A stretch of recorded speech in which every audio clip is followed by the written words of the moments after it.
So name is Guy. The lecture I was presenting to you is kind of a three-part lecture. First one is to show what humanitarian clown is about, because that's what healing with humor is. It's an actual, very concrete thing. Second part is a bit about, well, the science. Some people call me a very serious clown, and they always expect me to carry my nose around, which I brought just for you, because I love you all. There you go. I like it. Yes. I like it. And third part, we'll get into laughter yoga. So who knows? I know I have one or two certified laughter yoga instructors here. Just one? Two? Yeah, and me, three. So who heard about laughter yoga before? You heard just, okay, so most of you is like, okay, what's laughter yoga? So we're going to get into that at the end. Okay, so first, it's more about why is laughter so good for us? What can it bring us, and what can it bring other people around us? So, who am I? Bonjour. How are you doing? Welcome, welcome. Yeah! There we go. Who knows Patch Adams? Who knows of Patch Adams? Okay, most of you. So he's a real person, and no, he is not dead. Most people, since Robin Williams died last year, figured that Patch is dead also. But actually, I clowned with him just a few weeks ago. Wow. Yeah. Yeah. And I'm doing again next August. I'm going with him in Peru to do some more clowning. So, who can be a clown? Francois, you could be a clown. Some of you other people. It's very actually easy to be a clown. So, who am I, Guy Giard? So, for more than 30 years, I've been a visual artist. So, painting, sculpture, drawing, installation, video, maybe a bit of performances. And the only thing that's remained the common thread in my whole artwork is I've always been a storyteller. I've never been about theories of colors or shape or form or just pure expression. I love people and I love stories. So be it in painting, in sculpture, in drawing, whatever, I've always ended up telling either my story or somebody else's story. Or, for example, have you ever heard of Marie-Joseph Angélique? Marie-Joseph Angélique was a black slave who was executed in Montreal in 1734. So that's part of the unknown story of Montreal, that in Canada there used to be slaves. We often associate slavery with the United States, but actually Canada was as much a slave tradition, colony, as the others, stuff like that. And in the 1960s, this man published the first book about the history of slaves in Canada. He was a teacher at Université Laval, and for publishing that book, he lost his job, basically, 60 years ago, in 1960, so 50 years ago. So it's still a very touchy, recent subject. So not only do I love telling stories, but basically I've always been very socially oriented. So tell stories about slavery, stories about exile, the First Nations and their Aboriginal rights. But I've also been a teacher. For more than 20 years, I was teaching at the Museum of Fine Art. So welcoming people like you, all sorts of people, young and old, and showing them the beauty of art, the beauty of expression, and that everybody can do it. The same way I'm telling you everybody can be a clown. It's like I say, so far there's not much clowning in my world here. So, and a lecturer. And being a lecturer for the last 5 or 6 years, that's when I saw I was a really funny person. I'm serious, sorry. I am a serious person, but I love to play. Humor is about playing, is about letting go. It's just about when you talk about the inner child, and you just talk about being yourself and improvisation. So seeing that how much people just loved when I gave lecture, then I decided to become a laughter yoga teacher. So there you go. So Liliana, wonderful teacher here in Montreal. This is my teacher. This is Chinese for love. And this is my other alter ego. I have many guises. This is Captain Guy, because I used to do sea shanties. I love singing. I love sea shanties. I've been singing for more than 30 years. And this was in Toronto. Here is Madame Kataria. We're going to see him a bit later. He's the founder of Laughter Yoga. So when we speak about Laughter Yoga, his name is always going to come up. So this is actually a year and a half ago. So everything you're going to hear about is something that happened totally recently. And being funny. There you go. I decided to take laughter yoga, and I decided to do a class, one course in clowning. I loved it. It was very difficult. It's very difficult to let go of your ego, to let go of this little voice inside yourself saying, oh, should I, could I, would I? Okay. But after a week and after a lot of tears, I finally got it, and then something clicked.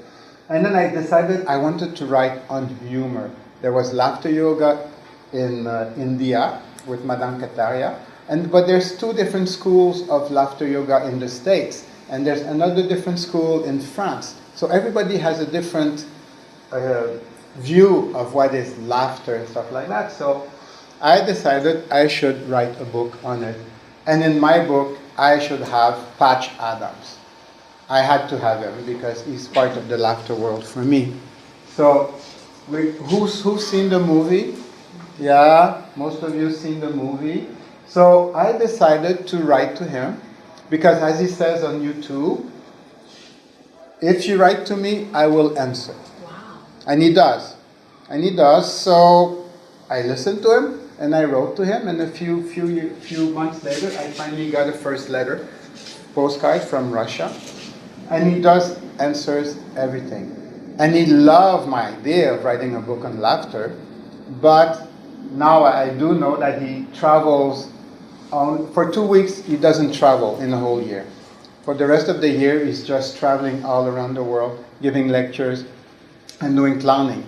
So he just basically told me, Guy, I love your idea, but if we want to meet, you must come to me where I am. So I did. I eventually ended up going to Guatemala. So that's a year ago. So a year ago was my first clowning, loving experience. So this is very new.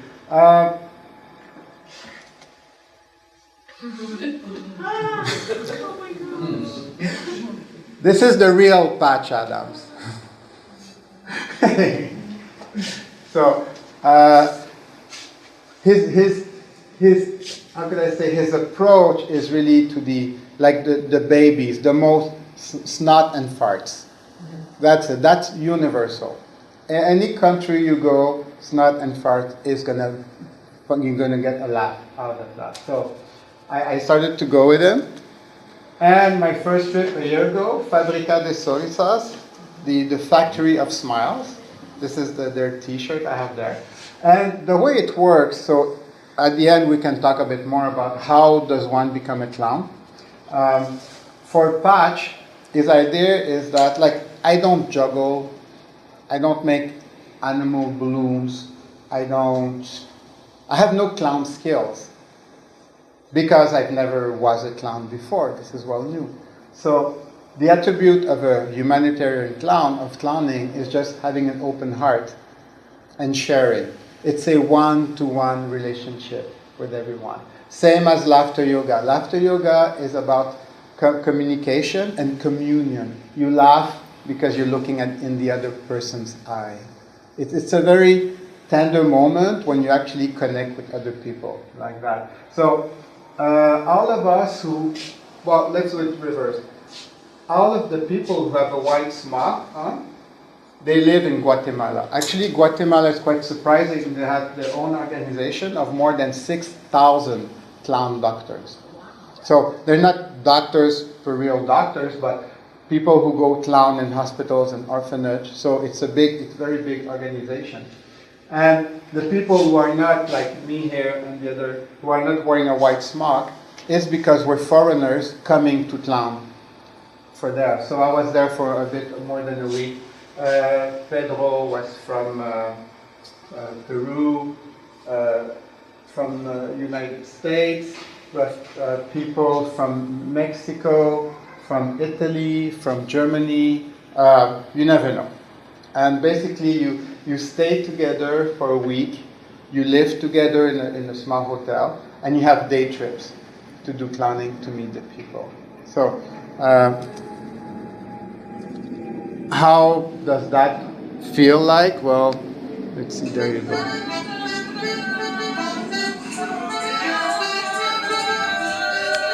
What? I'm going to make it work. Yes. Can you tell this is my first PowerPoint? There we go, so don't touch anything. There we go. Clowns on the bus, come in, the more the merrier. Yay!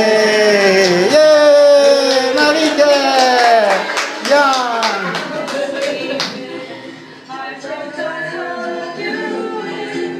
So it's like summer camp spirit. You get and this is all volunteer work, by the way. Nobody's getting paid. You actually have to pay to go there to do the thing. So it takes a special kind of people. She's reciting a small poem there for us. She had a heart operation like a week before. The energy that you leave her was so precious.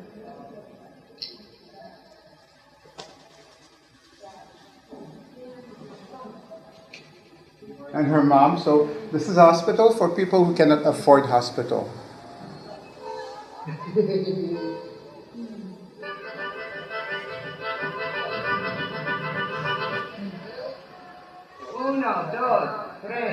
Those who do Spanish, ocho, nueve. I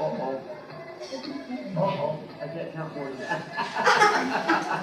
You can jump over like you count.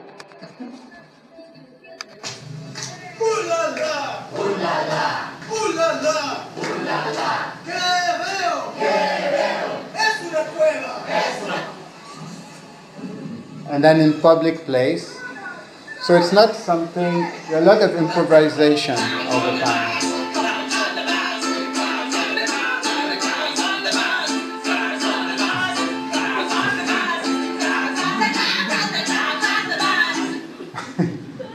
Because we never want to leave.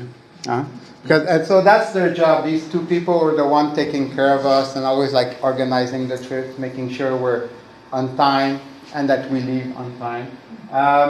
This was, Hermano Pedro was a center for undernourished kids.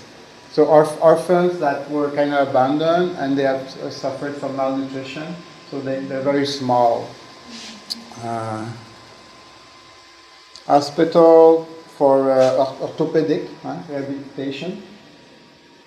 And I've, like I said, I've never was a clown before. More of a visual artist, lecturer. So and I don't speak Spanish yet. So I became a very physical clown.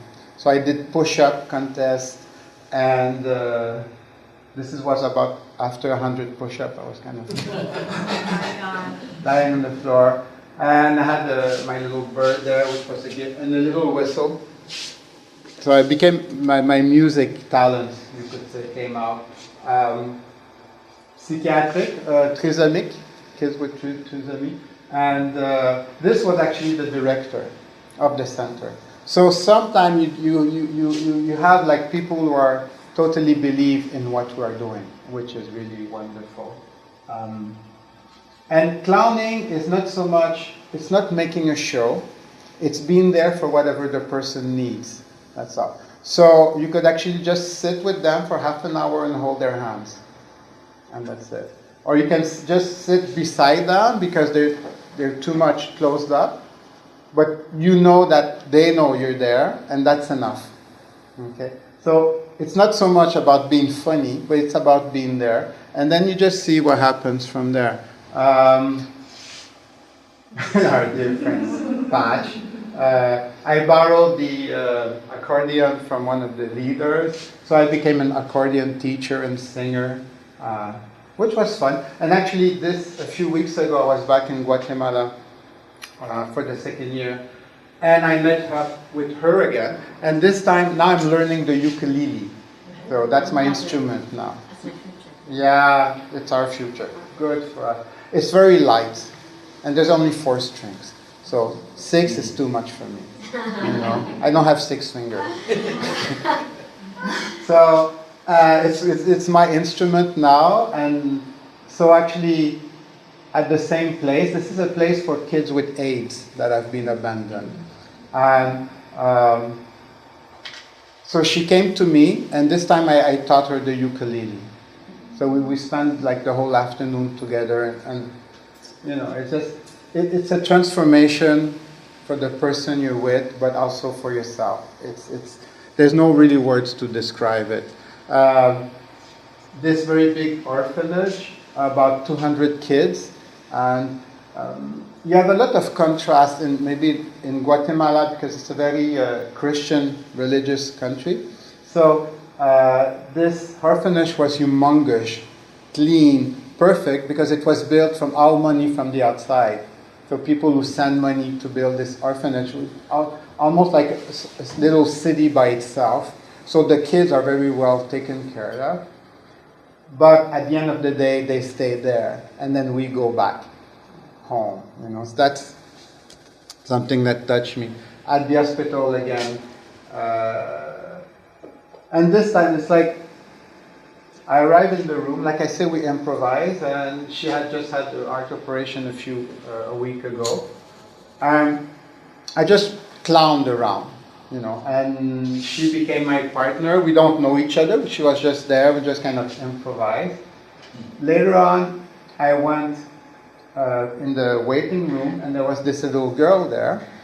So at first, I started to interact in that way. And then I saw that she just wasn't reacting to that. So instead, I just held her, and that's it. And eventually, so you can see that she was happy with that. That's what she needed, because her story is that next week she was going to have her operation. So a totally different need and feeling, and that's our job. You know, you give humor, you give touch, you give care, depending on what the person needs. Last November, I turned 55, and yay! Here's gin in here. No, it's just vodka. Yeah, life starts at 55. So I went to India, and for me that was very special, symbolic that I would turn 55 there. Like a life change. Like it wasn't even a year that I was a clown, and already I was traveling around the world. And for this time, I stayed for 3 weeks. And let's see if I can make this work again.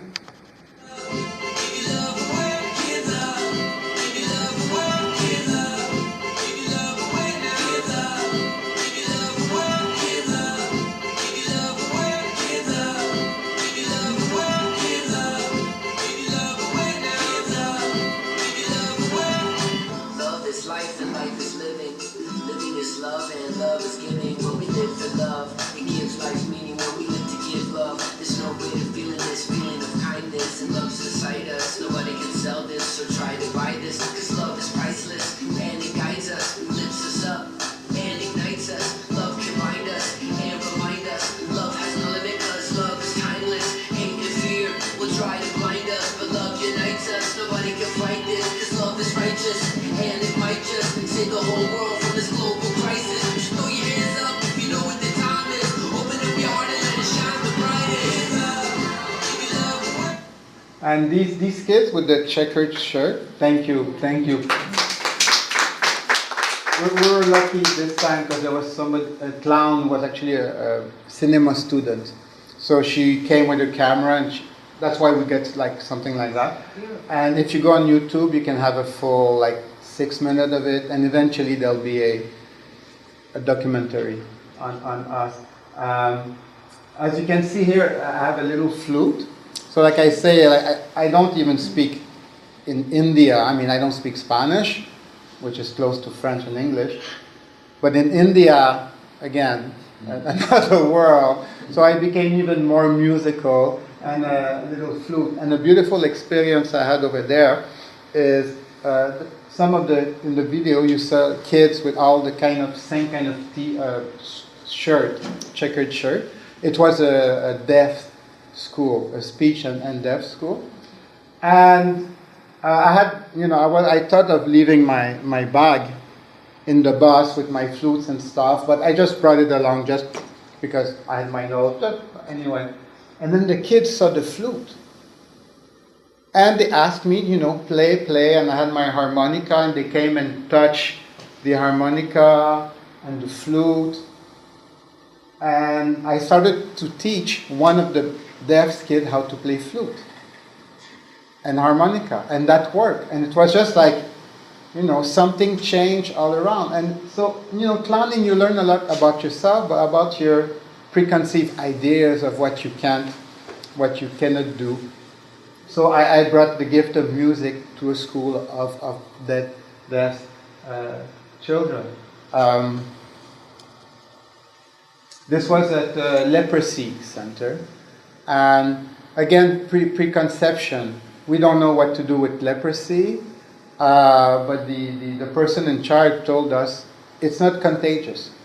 They don't know where it is, but it's not contagious. So as a clown, I had permission to actually come and be together to touch the people, And actually, this is one of the rare occasions, because the difficulty in India with the culture is that men are not allowed to touch.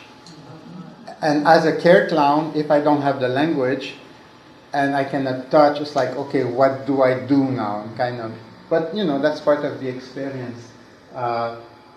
This wonderful little girl, it was her birthday, so she had a very special dress on. I love this kid. And clowning is also, as I learn more about myself, is doing it in the street as I walk. So this was a woman selling trinkets, like small things. Just small things in the street, and just spending time with people.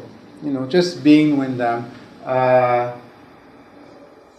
This lady, we went and we bought her some fruits and some water, and she's been begging for days in the staircase in the city. So it's more of a lifestyle, a way of being. So it's not a show clown. You don't go and juggle and stuff like that. So it's humor one-to-one. You touch yourself and you touch your humanity. Just wonderful experience. Very important for me, like you today, is to talk about it. That it is possible that any of you could become a clown. I write about it, so if you want to know more about my experiences as clown, I write stories about my travels with pictures and stuff like that. I'm very easy to find on the internet. I have my card in the back, so whatever you want to know more, then just Google my name and you're going to find me. This is another project I'm working on. I'm helping this person, a teacher, build a school in Burkina Faso. And that's the beauty of internet. As like some people I met last night at a Holland meetup, and they're here. This is wonderful. I'm very touched by that. You meet people from across the world now with the internet, which I think is wonderful. So I was able to help Citizens Lounge is one of my other names too, to help them, to see how I can help them build a school over there.